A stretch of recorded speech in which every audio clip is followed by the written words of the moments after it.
A very good morning, ladies and gentlemen. Today, my team and I are proud to present to you more about RedMart, its e-commerce structure, and about its supply chain. So let me quickly take you through what are we going to cover today. So a quick overview. We're going to talk about the e-commerce trends in Singapore. And of course, we're going to talk about our case study, which is RedMart, and more about its challenges and opportunities that we have. And of course, present some recommendations that we can have refined in the business structure for RedMart. Now let me quickly take you through what are some of the e-commerce trends here in Singapore. So there is a 72% internet penetration rate here in Singapore. And coupled with that, out of these 72%, there's 25 hours are spent per week on an average Singaporean using the internet. Now, out of these 25 hours, 92% of these are spent on the smartphone. So all of these figures point towards one point. And that is, of course, there's a huge potential for e-commerce growth here in Singapore, which means, of course, large potentials for business to capitalize on this and increase their revenue. Now, let's see the distribution of various costs here in e-commerce structure. So we can see that in almost every single industry, there is space for e-commerce growth in Singapore. So we can see that very, very varied industries, airline, hotel and booking, electronic gadgets, e-commerce structure is involved in every single business unit, in every single industry. And the projected spending in 2015 is $4.4 billion, and this is a 400% growth from 2011. So this explosive growth also points towards one point, and that is, of course, huge potential for e-commerce growth here in Singapore. Now, m-commerce, this is something that is usually used in conjunction with e-commerce, but sometimes commonly mistaken as e-commerce and m-commerce. People usually tend to confuse these points, but m-commerce is worth $3 billion by 2015, and 84% of all transactions in Singapore are made through m-commerce. So m-commerce is an industry that is similar to e-commerce, but has a higher penetration rate. It's more versatile, and it's more it's increasingly being used by Singaporeans here. And I mean, all these points that I've brought to you, all these findings, yes, can be summarized in these two key conclusions. First, consumer goods is a key driver in e-commerce growth. And the second point is that m-commerce is expected to grow even more viciously than e-commerce. So definitely very, very huge potential for m-commerce and for consumer goods in the e-commerce structure. So I'll pass my time on to Xavier to talk to you more about the case study. Hi, so now we'll talk about our case study, which is RedMart.com.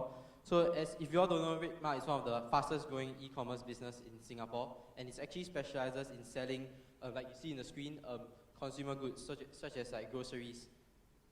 So just a brief, some statistics on the company. It actually has 5 million annual revenue last year. So in addition to that, it has 180 employees, which is a lot for e-commerce business, 8,000 products, and also has a new 65,000 square feet warehouse in Jurong, which is actually upgraded from 18,000 this year. It also has key investors such as Eduardo Severin, which is the co-founder of Facebook, and also the co-founder of Skype, and also Garina. And from this, it actually raised $27 million in actually funding. So with this, we can actually conclude that it has been growing 20% month over month. So this statistic is from techinasia.com. It's one of the leading websites for e-commerce business in Asia. So some statistics, and now I'll go through with you how the process of RedMart works. So first, it will be the user has to browse the e-store for the desired item. So in this case, the item will be a Yo's drink. So second, you'll be added to a shopping cart. So it's a simple shopping cart feature. And next, they have to prompt you to create an account or sign into your account. And then there's this simple 4-step settlement process, which starts from selecting your address. Next, you move on to the delivery time, and that is followed by payment by credit card. And lastly, the confirmation of the process. So it's a very similar 4-step process from the front end. But from the back end, it's a totally different picture. So this is such a small supply chain flow chart. So I'm going to go through with you. So the first thing is procurement. So procurement will be from around the world, and it will be shifted to the local warehouse in Jurong. And one of the comparative advantages is that it's a very large warehouse it's a central warehouse for all the deliveries. and ordering, picking, and packing. So this will be after the warehouse is, once the delivery is confirmed. So actually they use a very innovative cloud-based sort of supply chain system to actually manage the orders. And next delivery will be, they actually guarantee same day or next day delivery, and they have 2-hour time slots to actually make it very consistent. And lastly, for customers, they actually control the last mile of delivery, which is very important. So compared to 3PLs, they actually have the control of the customer service. So actually we have done a mini SWOT analysis based on all these facts. So you can understand that it's a market leader sort of in the e-commerce groceries. So not necessarily the groceries industry in Singapore, but e-commerce. And it has a very established supply chain. User experience is very refined after 3 years of work, and also have a very strong team and network of investors and also staff. So some of the opportunities are that the convenience can still be increased, and perishable goods can be implemented into the industry.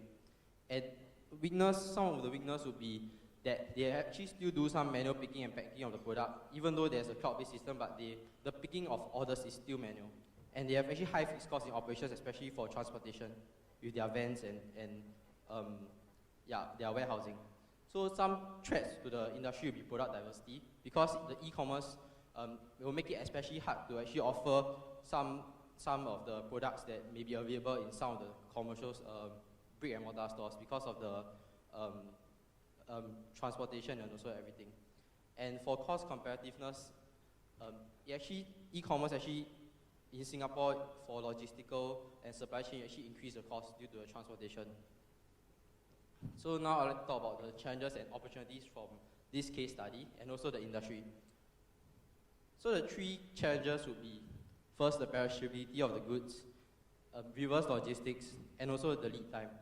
So now I'll pass my time to Jian to talk more about the challenges. Okay, thank you, Xavier. So first we'll look at the perishability of goods, because compared to companies like Amazon, RedMart in the grocery industry, they will have to deal with like all these perishable goods, because they have to deal with like products such as like ice cream and fresh vegetables. So this will increase their challenge. And in the case of RedMart, because previously they are not selling all this fresh food, so in order to increase the efficiency of their supply chain, but now that they are expanding into selling all this fresh food, they have actually established a new team to deal with all this, so as to ensure that it will improve their user experience, and not only that, it will streamline the procurement process, and it will keep the food chilled from all the way from the warehouse when they are delivering it all the way up to the customer's premises. So the next challenge that we'll look at is on the reverse logistics, which directly affects the customer satisfaction of the service, and especially for the grocery industry, because they deal with all the perishable products that was mentioned earlier. There will be a higher percentage of reverse all these like rejected goods due to like maybe they think that it's unfresh, that's why they would want to get a refund or like exchange for it. So in the case of RedMart, these are some of their terms and conditions based on their reverse logistics. So any claims have to be made within 7 days of purchase, and any problem, there will be a need for the customers to contact through either email or either call. So there's this gap here, because they will not be able to like process a claim through the delivery man. So there's this lack of direct contact. So this is one of the gaps that RedMart will have to improve in. And okay, next we'll look at the lead time, which is like, we think that companies will have to have a consistent and reliable lead time in order to ensure that they will gain the trust of the customers, and also this will help to build the brand loyalty. And for example, if they state that they will deliver during the period of 1 to 3, they have to ensure that they will deliver during this period, so as that customers will trust them and make a purchase with them in the future. So for RedMart, they actually provide customers with a 2-hour time slot for their delivery, which is based on the customer's preferences. So the customer get a choice on like when they will want their delivery to be made. But however, in order to achieve the delivery route optimization, they actually give incentive for customers to choose time slots that are within their planned route. For example, if they are going Orchard Road from 1 to 3, and if your address is based in Orchard Road, they will give you like, for example, a $3 discount for their delivery if you choose your time slot at 1 to 3. So this will help to help them to optimize their delivery route. And on top of that, they also have this delivery app, the Delivery Buddy app, whereby it's both for the delivery man and also the customers. So if a customer state that they want to cancel delivery, it will be instantly updated so that the delivery man will be know that they will not need to go to these places. While on the other hand, it will help to update the customers on what is the estimated time of delivery for their goods. So next, we'll look at some of the opportunity for the grocery industry in the e-commerce. So first is the advancement in technology. So I believe we all know that the advancement in technology is what made e-commerce possible today. And we believe that any future advancement in technology will help to provide better delivery service for the customers. So for example, in the case of RedMart, they actually use algorithms in order to improve their delivery flow. And this is one example of how they make use of the advancement in technology. So not only that, in customer service flow, as I mentioned earlier, they have this Delivery Buddy app whereby they will help the customer to track all their orders. And this is one of the way that they can improve their customer service. So next, we'll look at the e-commerce diversification. So this will help to increase the company's competitive advantage over the physical stores. So like mentioned earlier, RedMart, they are actually entering the fresh food soon. So this will help them act as an all-in-one grocery shop. So by increasing their product offering, the customer they will be able to satisfy the customers' need better and target a larger market, since they do not need to go to physical shops to get all the unavailable goods. Like for previously, we said that RedMart previously does not offer fresh food. So if they get like canned foods online, they will still need to go to physical shops to get fresh food if they shop with RedMart. Yeah. So this will help to increase their market share. And now Ben will tell you more about our recommendation. All right, so after analyzing the various business units and aspects of RedMart, of course, our team found some recommendations that could be made to RedMart to make the business more robust. Now, let's find out what are they. First of all, is investment in automotive technology. Now, all of you know that in supply chain, it's impossible not to have certain parts of the supply chain being automated, especially in terms of inventory management. So, of course, we are talking about transforming various parts of the supply chain, the traditional supply chain, and incorporating automation technology to streamline the supply chain process and also to reduce a lot of the lead time and so on. So some of the benefits is, of course, to decrease staffing costs. Now, RedMart has about 200 employees currently, and we can expect RedMart to about 5 to 10 staff. So that will amount to quite a substantial amount of staffing costs. So secondly is steps. Yeah. So the second benefit that we can see and expect is, of course, a reduction in the lead time. So with faster hardware, automation hardware, we can expect the time to market to be lesser, and the goods can reach the consumers at a faster period of time. So with these two benefits, naturally there will be an increase in efficiency. So we can expect RedMart to be leaner, to be more efficient, and a more keen competitor in today's world. So the second benefit, recommendation that we want to make is the improvement on the business front end. Now, RedMart is an e-commerce and a supply chain company. So it's both factions clustered together. So this is an improvement on the e-commerce structure of RedMart. So it's an integration of the back end and the front end. And what you're going to expect is that you're going to increase the product offering for RedMart. So a wider range, a wider product diversity, and also improvement on the user experience of the front end. So how a user shop online, how the user check out, the shopping cart, and everything like that. All the experiences that the user has to go through in order to get their goods from the warehouse to their consumer to their house. That's how we're going to improve the business structure. And the benefits, of course, is to increase conversion rates, which means lesser consumers going onto the internet, scrolling through our website, and then just clicking off the website. So, of course, that will really leads to a reduction in bounce rates, and, of course, ease of scaling operations, which means we don't have to, it's very easy for you to scale up. And the last recommendation that we have, of course, is scaling up operations, which means we increase the magnitude of operations to benefit from economies of scale, and, of course, expanding our operations overseas to benefit from, a reduction in fixed costs of warehousing, transportation, and whatnot, and, of course, the economies of scales. So this lowers our per unit cost and, of course, builds brand equity. So RedMart will be a brand of value, of trust, and of it's seen up there with the other brick and mortar stores. So with that, thank you very much, ladies and gentlemen. We hope you've enjoyed our presentation. Thank you. If there's any other questions, we would like to take them.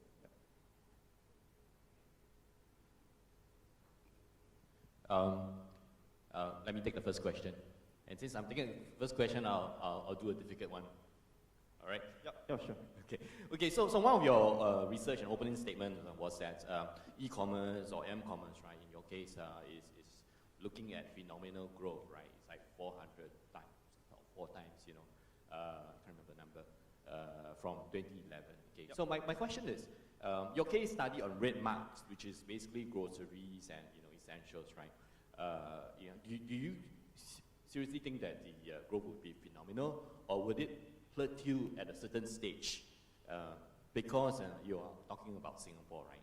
As your supermarkets are just like 5-10 minutes away from your house. Yeah. Why would people continue to more people will continue to shop at Red Mart or any online grocery stores versus continuing to do the old way of going to a supermarket and fill up your shopping carts? First of all, thank you for the question. And I think that the growth will be very sustainable, and it won't be like just a one-off growth, because the fact is that even though there's convenience stores, supermarkets 5 to 10 minutes away from your house, but there are still a certain demographic of people that would really like the convenience, and especially this is for Singapore. There are many people working, both parents, like for example, both members of the family, like husband and wife, they both work. So what this normally means is that they have a maid to take care of the child, and they may not necessarily trust them to go to shop at the supermarkets to buy the goods themselves, and this will lead to more of them actually using the Red Mart to actually order. So this is a very sustainable consumer base because the demographic doesn't change. And in addition to that, another factor would be that we actually recommend Red Mart to establish into perishable goods such as fresh foods, frozen products, because these will make them an all-in-one shop. So you don't need to, for example, if I wouldn't have to order from Red Mart, and then for my spoiler spaghetti sauce, and then I go to the supermarket to get my fish and all those. So this may be a potential threat to Red Mart, because and then the inconvenience of that. So it'll be more beneficial if it's holistic. So you have an all-in-one. So just to add on to his point, right? So I totally get your point about how the growth will plateau after a while. So by increasing our product diversity and offering various different kinds of goods, right? So what this does is essentially it makes Red Mart as good as any other brick and mortar stores out there. So you can see Red Mart as like an NTUC, but it's now online, and so we offer you the convenience of not even walking that 5 to 10 minutes to the brick and mortar stores, and yet we offer you the same products that you can get at the brick and mortar store. So now you can sit at home in the comforts of your home, and you can order whatever that you want. If you were to walk 5 to 10 minutes away at the NTUC, so for example, if Xavier, you mentioned the Prego sauce, right? You can now find that on Red Mart, and you after click a few clicks, and then with the increase in, of course, all the recommendations that we provide, so that will reduce the lead time that you would need to get your Prego sauce to your doorstep. So of course, that amount of convenience, I think Singaporeans, it's a very fast-paced society, so that's what we focus on right now. So I don't think that the growth will plateau after a while. Thank you. Hi guys, great presentation. Simple question from me. Did you guys talk to Red Mart at all? We tried to contact them, but they didn't approach us back. So our research is based on a lot of articles based on the websites, and also from Supply Chain Asia, they have a very in-depth case study about Red Mart. Yeah, it's various interviews from various organizations, so we took our information from there. Yeah.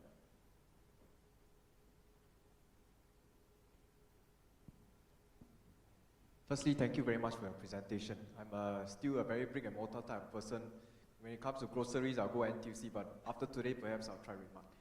My question will be on the part of your recommendation.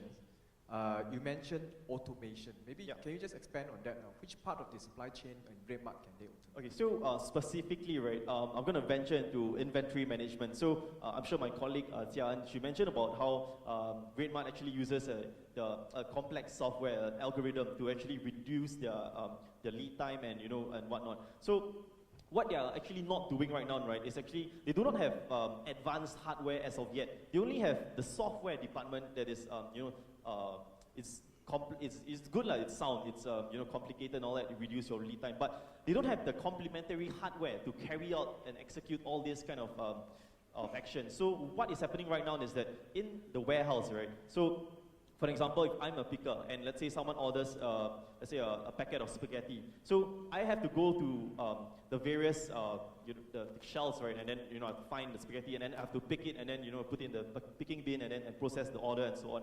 But with the advanced hardware, right, so instead of having that, right, compared with the using the algorithm, right, I don't need the picker to actually physically go to the shelves and then pick the spaghetti myself. So what I want you to picture, right, is that, for example, the Amazon warehouse, right? So you have all the yellow bins and then the conveyor belts and all that and so on and so forth. So that's what RedMart my team feel that should venture towards, and then you reduce a lot of time and so on and cost as well. So this is roughly the picture that we want to have for RedMart.